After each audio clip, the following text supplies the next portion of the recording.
ಓಂ ಶ್ರೀ ಗುರುಭ್ಯೋ ನಮಃ. ಫ್ರೆಂಡ್ಸ್ ಎಲ್ಲರಿಗೂ ನಮಸ್ಕಾರ. ಪ್ರೀತಿಯ ಸಿಂಹ ರಾಶಿಯವರೇ, ಬಹಳ ಎಚ್ಚರಿಕೆಯಿಂದ ಕೇಳಿ.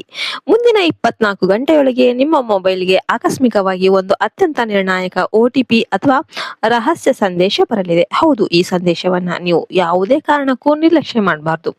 ಆ OTP ಅಥವಾ ಸಂದೇಶವನ್ನ ನೋಡಿದಾಗ ನೀವು ಆಶ್ಚರ್ಯ ಪಡಬಹುದು ಅಥವಾ ಏನೋ ದೊಡ್ಡ ಲಾಭ ಆಗ್ತಿದೆ ಅಂತ ಸಂಭ್ರಮಿಸಬಹುದು. ನೆನ್ಪಿಟ್ಕೊಂಬಿಡಿ, ಇದನ್ನ ನೀವು ಯಾರಿಗಾದ್ರೂ ಹಂಚಿಕೊಂಡ್ರೆ ಅಥವಾ ಅಜಾಗರೂಕತೆಯಿಂದ ಏನಾದ್ರು ಬಳಸಿಬಿಟ್ರೆ ನಿಮ್ಮ ಗೌರವ ಮತ್ತು ಆರ್ಥಿಕ ಭದ್ರತೆಗೆ ದೊಡ್ಡ ಏಟು ಬೀಳಬಹುದು.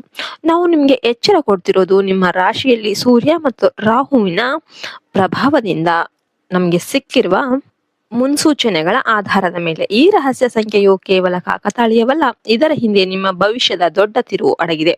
ಮುಂದಿನ 24 ಗಂಟೆಗಳು ನಿಮ್ಮ ನಾಯಕತ್ವದ ಗುಣಕ್ಕೆ ಪರೀಕ್ಷೆಯ ಸಮಯ ಆಗಿದೆ.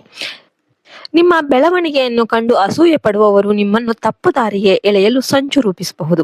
ಆದರೆ ಹೆದರಬೇಡಿ, ನಿಮ್ಮ ಬೆನ್ನ ಹಿಂದೆ ದೈವಿಕ ಶಕ್ತಿಯ ರಕ್ಷಣೆ ಸದಾ ಇರುತ್ತೆ. ಈ OTP ಅಥವಾ ರಹಸ್ಯವನ್ನ ನೀವು ಗುಟ್ಟಾಗಿಟ್ರೆ ಮಾತ್ರ ನಿಮ್ಮ ಮುಂಬರುವ ದಿನಗಳು ಯಶಸ್ವಿಯಾಗುತ್ತೆ. ಸಿಂಹರಾಶಿಯ ಅಧಿಪತಿ ಸೂರ್ಯ ಆಗಿರೋದ್ರಿಂದ ನಿಮ್ಮ ಆತ್ಮವಿಶ್ವಾಸ ಮತ್ತು ಧೈರ್ಯವೇ ನಿಮ್ಮನ್ನ ಎಲ್ಲ ಸಂಕಷ್ಟಗಳಿಂದ ಪಾರು ಮಾಡುತ್ತೆ. ಸಿಂಹರಾಶಿಯವರೇ, ವೃತ್ತಿ ಕ್ಷೇತ್ರದಲ್ಲಿ ಹೊಸ ಉನ್ನತ ಸ್ಥಾನ ಅಥವಾ ದೊಡ್ಡ ಜವಾಬ್ದಾರಿಯ ಅವಕಾಶಗಳು ನಿಮ್ಮ ಮುಂದೆ ಬರಲಿವೆ.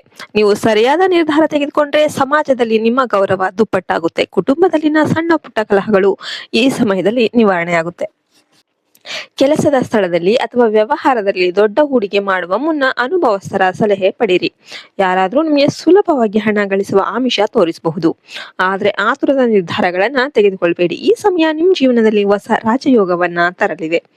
ನಿಮ್ಮಲ್ಲಿರುವ ಅತಿಯಾದ ಹಠವನ್ನ ಬಿಟ್ಟು ಪರಿಸ್ಥಿತಿಗೆ ಅನುಗುಣವಾಗಿ ನಡೀರಿ. ನೀವು ಇದುವರೆಗೆ ಅನುಭವಿಸಿದ ಅವಮಾನಗಳು ಮತ್ತು ಸೋಲುಗಳು ಈಗ ವಿಜಯವಾಗಿ ಬದಲಾಗುವ ಕಾಲ ಬಂದಿದೆ. ಆದ್ರೆ ನೆನ್ಪಿಡಿ, ಒಂದು ಸಣ್ಣ ಅಹಂಕಾರ ಅಥವಾ ನಿರ್ಲಕ್ಷ್ಯ ಕೂಡ ನಿಮ್ಮನ್ನ ಸಂಕಷ್ಟಕ್ಕೆ ಸಿಲುಕಿಸಬಹುದು. ವಿಶೇಷವಾಗಿ ನಿಮ್ಮ ಮೊಬೈಲ್ಗೆ ಬರುವ ಯಾವುದೇ ಹಣದ ಆಮಿಷದ ಲಿಂಕ್ಗಳನ್ನ ಕ್ಲಿಕ್ ಮಾಡಬೇಡಿ ಅಥವಾ OTPಯನ್ನ ಹಂಚಿಕೊಳ್ಬೇಡಿ. ಇತ್ತೀಚಿನ ದಿನಗಳಲ್ಲಿ ನೀವು ಅನುಭವಿಸುತ್ತಿರುವ ಮಾನಸಿಕ ಒತ್ತಡವು ದೈವಿಕ ಪರೀಕ್ಷೆಯ ಭಾಗವಾಗಿದೆ. ದೊಡ್ಡ ಯಶಸ್ಸನ್ನು ನೀಡುವ ಮೊದಲು ದೇವರು ನಿಮ್ಮ ಶಕ್ತಿಯನ್ನ ಪರೀಕ್ಷೆ ಮಾಡ್ತಿದ್ದಾರೆ. ಈಗ ಆ ಪರೀಕ್ಷೆಯನ್ನ ಯಶಸ್ವಿಯಾಗಿ ದಾಟುವ ಸಮಯ ಬಂದಿದೆ.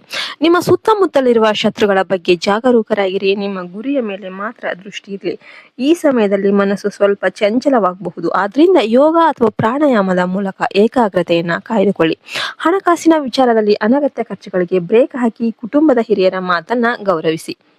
ಸಂಗಾತಿಯ ಪ್ರೀತಿ ಮತ್ತು ಬೆಂಬಲ ನಿಮ್ಗೆ ದೊಡ್ಡ ಶಕ್ತಿಯಾಗುತ್ತೆ. ಮಕ್ಕಳ ಆರೋಗ್ಯದ ಬಗ್ಗೆ ಸ್ವಲ್ಪ ಗಮನ ಇರಲಿ. ಕೊನೆಯದಾಗಿ ನಿಮ್ಮ ಕುಲದೈವವನ್ನ ಅಥವಾ ಸೂರ್ಯ ದೈವನನ್ನ ಭಕ್ತಿಯಿಂದ ಪ್ರಾರ್ಥನೆ ಮಾಡಿ. ಪ್ರತಿದಿನ ಸೂರ್ಯನಿಗೆ ಅರ್ಘ್ಯವನ್ನ ಅರ್ಪಿಸಿ. ಇದು ನಿಮ್ಮ ಜೀವನದಲ್ಲಿ ಸಕಾರಾತ್ಮಕ ಶಕ್ತಿಯನ್ನ ಹೆಚ್ಚಿಸುತ್ತೆ ಮತ್ತು ಸರಿಯಾದ ದಾರಿಯನ್ನ ತೋರಿಸುತ್ತೆ. ಮುಂದಿನ 24 ಗಂಟೆಗಳು ನಿಮ್ಮ ಜೀವನದ ಮಹತ್ವದ ಘಟ್ಟವಾಗಲಿದೆ. ಜಾಗರೂಕರಾಗಿರಿ, ರಾಜಗಾಂಭೀರ್ಯದಿಂದ ಇರಿ ಮತ್ತು ನಿಮ್ಮ ಬುದ್ಧಿವಂತಿಕೆಯನ್ನ ನಂಬಿ. ಯಶಸ್ಸು ಖಂಡಿತವಾಗಿಯೂ ನಿಮ್ಮದಾಗುತ್ತೆ. ಶುಭವಾಗಲಿ. ಮತ್ತು ಈ ವಿಡಿಯೋಗೆ ಒಂದು ಲೈಕ್ ಕೊಟ್ಟು ನಿಮ್ದು ಯಾವ ನಕ್ಷತ್ರ ಅಂತ ಕಮೆಂಟ್ ಮಾಡಿ. ಜೈ ಹಿಂದ್, ಜೈ ಭಾರತ್ ಮಾತೆ. ಹರಿ ಓಂ ತತ್ಸತ್. ಸರ್ವೇ ಜನ ಸುಖಿನೋ ಭವಂತು.